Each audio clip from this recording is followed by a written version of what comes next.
taking place. But despite these challenges, parents of deaf children can provide... A speaker from Uganda discusses quality education for the deaf. Parents, discover your value. Maximum individual potential. Behind every young child who believes in himself is a parent who believed first.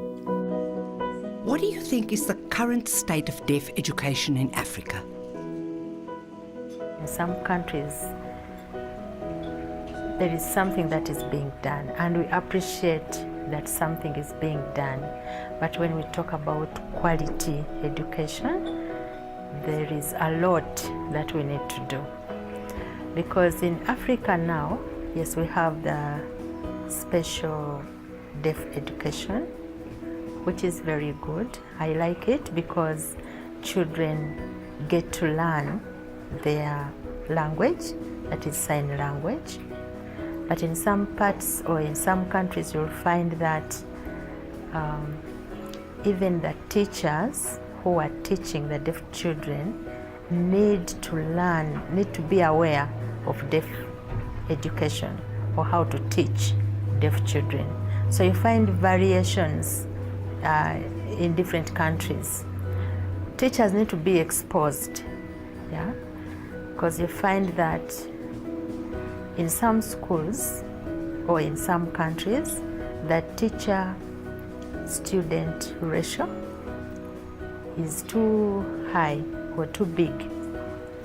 One teacher of the deaf cannot teach over 20 children, and you think it is quality education. Parents of deaf children can provide a stable living environment that is needed to allow their deaf children to achieve maximum individual potential.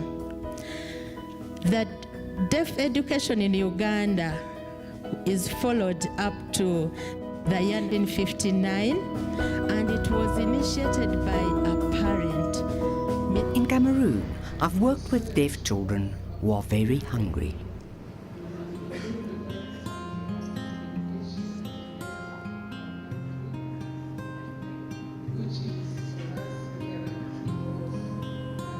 It's difficult to teach them on empty stomachs. They are not attentive.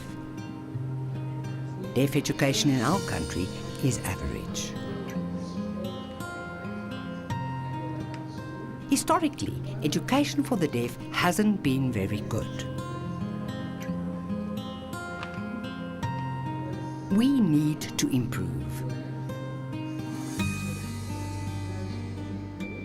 It's not bad, but average.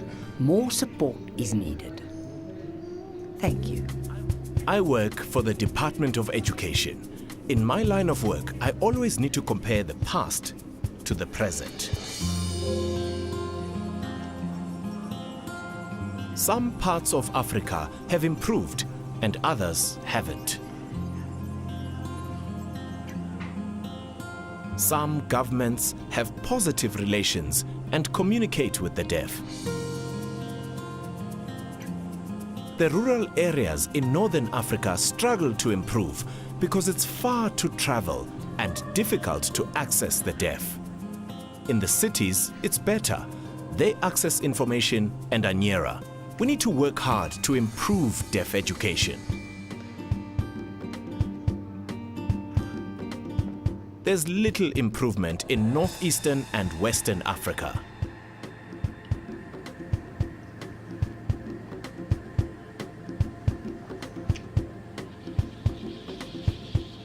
There's only one hearing school in Western Africa, which provides a separate classroom for deaf learners.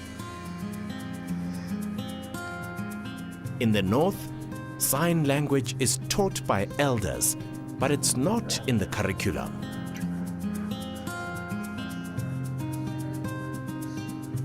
This is also seen in the southern parts of Africa, where sign language isn't in the curriculum of deaf education.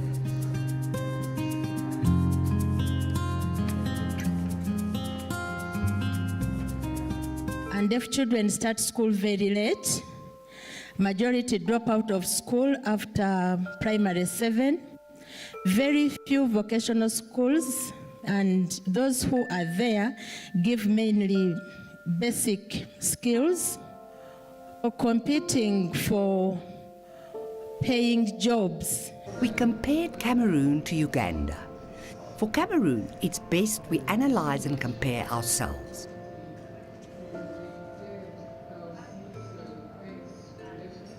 We need to pick what is best for our country. Uganda is different, but we can learn from them. The best solution is to work with the deaf.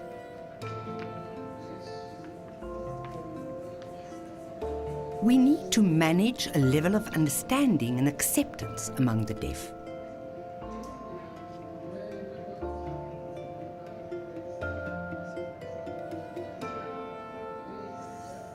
We need to gather experiences from Uganda, discuss them, and see how we can improve our own country.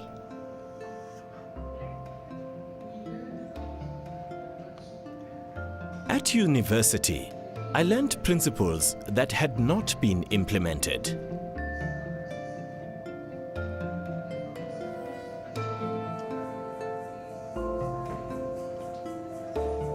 When I started working at the Department of Education, I advised them on which principles to implement.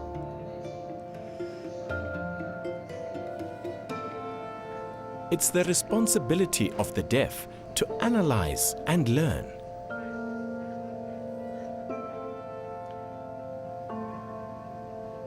We need to compile reports, then it would be easier to implement the important principles. So I'm going to show you a short video. She's called Deborah Nabachibi. Deborah Nabachibe completed her primary education in Ntinda School of the Deaf and passed with outstanding achievement. Finding a suitable secondary school for Deborah was a problem, as most schools don't cater for the deaf. Deborah was lucky to be accepted at Maryland High School. A new school with hearing learners was a challenge for her.